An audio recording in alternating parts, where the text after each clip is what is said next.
ក្មេងអាណាថាយកថ្នាំឲ្យយានវិញ តើមានរឿងអី ក្មេងនេះយកថ្នាំខ្ញុំមិនទាន់ឲ្យលុយទេឲ្យថ្នាំឲ្យយានវិញ ឈប់សិនក្មេងតូចអូនយកថ្នាំហេតុអ្វីមិនឲ្យលុយគេអញ្ចឹង ម៉ាក់ខ្ញុំឈឺខ្ញុំអត់មានលុយទិញថ្នាំទេ បែបនេះចុះថ្នាំនេះចាំខ្ញុំជួយចេញលុយឲ្យនាងនេះ100 យួនមិនបែកអាប់ទេ អរគុណបងស្រី លុយនេះអូនយកទៅឲ្យម៉ាក់អូនមើលជំងឺតើគុំធ្វើបែបនេះទីអីអូនត្រូវចាំណាមនុស្សអាចក្របានប៉ុន្តែมันអាចអត់សេចក្តីថ្លៃថ្នូរបានទេនេះជាកាត់ញៀមបានរបស់បងបើមានការលំបាកអ្វីអាចមករកបងបាន បងស្រីខ្ញុំនឹងសងគុណបងស្រីវិញ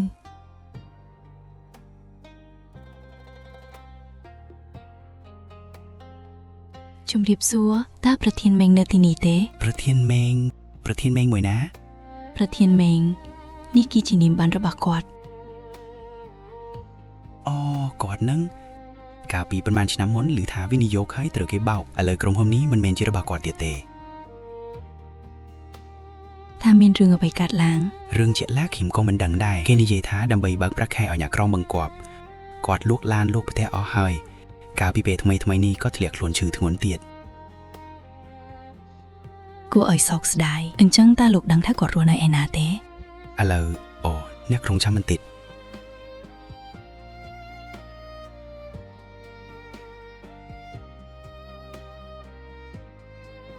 អ្នកមើលតាមនេះទៅ អរគុណច្រើន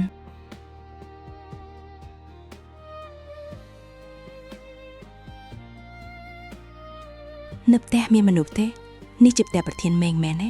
អ្នកណាគេបងជាអ្នកណាជំរាបសួរប្រធានមេងនៅផ្ទះទេខ្ញុំជាមិត្តចាស់របស់គាត់នៅផ្ទះតើបងស្រីខ្ញុំគាត់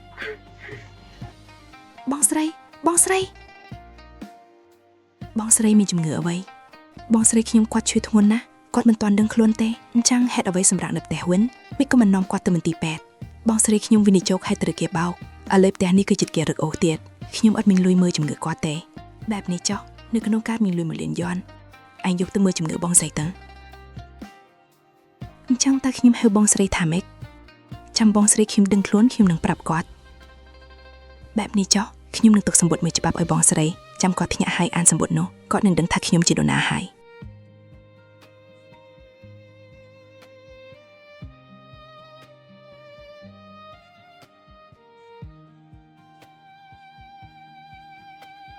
បងស្រីលើកនេះអរគុណមិត្តចាស់របស់បងដែលចិនលុយឲ្យបងមើលជំងឺញ៉ាណាគេអូផ្លេតគាត់បានទុកសម្បត្តិមួយច្បាប់ឲ្យបងស្រីថាពេលបងភ្ញាក់ហើយអានសម្បត្តិនេះបងនឹងដឹងថាគាត់ជានរណាហើយ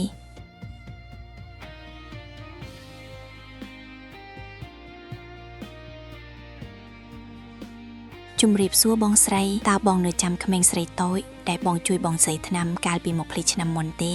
កាលនោះគឺការសប្បុរសធម៌របស់បងស្រីដែលបានជួយសង្គ្រោះគ្រួសារក្មេងស្រីម្នាក់ហើយបានការណែនាំនិងការលើកទឹកចិត្តពីបងស្រីចាំណាមនុស្សអាចក្របានប៉ុន្តែมันអាចអត់សេចក្តីថ្លៃថ្នូរបានទេឥឡូវនេះខ្ញុំមានក្រុមហ៊ុន2ជារបស់ខ្លួនឯងហើយបងស្រីកុំបារម្ភអីព្យាបាលទៅខ្ញុំនៅទីនេះក្រុមហ៊ុនចាស់របស់បងស្រីខ្ញុំបានទិញយកមកវិញហើយចាំបងស្រីជាសះស្បើយចេញពីមន្ទីរពេទ្យក្រុមហ៊ុននឹងប្រគល់ជូនបងស្រីជាអ្នកគ្រប់គ្រងវិញបងស្រីត្រូវតែជាសះស្បើយឲ្យបានឆាប់យើងខំប្រឹងទាំងអស់គ្នា